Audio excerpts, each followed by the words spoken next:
Somalia has made huge strides in dealing with the problem of insecurity that has persisted since the end of the country's prolonged civil war. So the government's security forces continue to face many challenges. The dangers of explosive devices deployed by the Somali militants and other non-state actors in the country still remain very high, with severe consequences for both the members of the security forces and the civilians as well.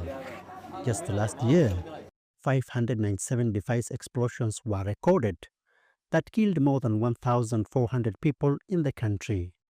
Authorities say they desperately need better equipment to identify and deal with the threats posed by such explosive devices.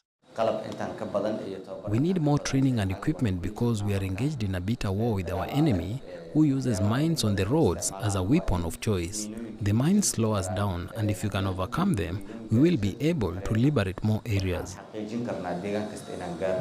The United Nations Mine Action Service UNMA says the training of 51 Somali security forces explosive ordnance disposal teams led to tremendous progress in tackling the threat, with 70% success rate recorded in locating and clearing inland explosive devices.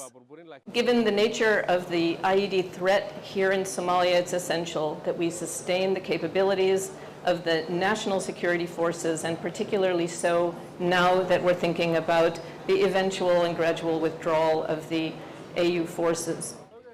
In addition to supporting the capacity of Somali security forces through training, equipping, and providing advisory support, the United Nations Mine Action Service also provides policy and technical advice.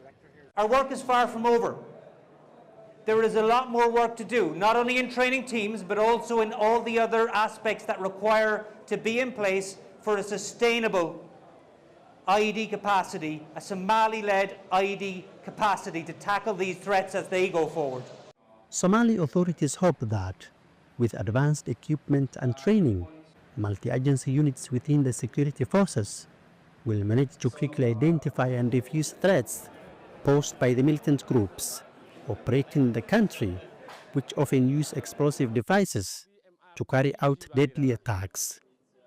Mohamed Kahi, CGTN, Mogadishu, Somalia.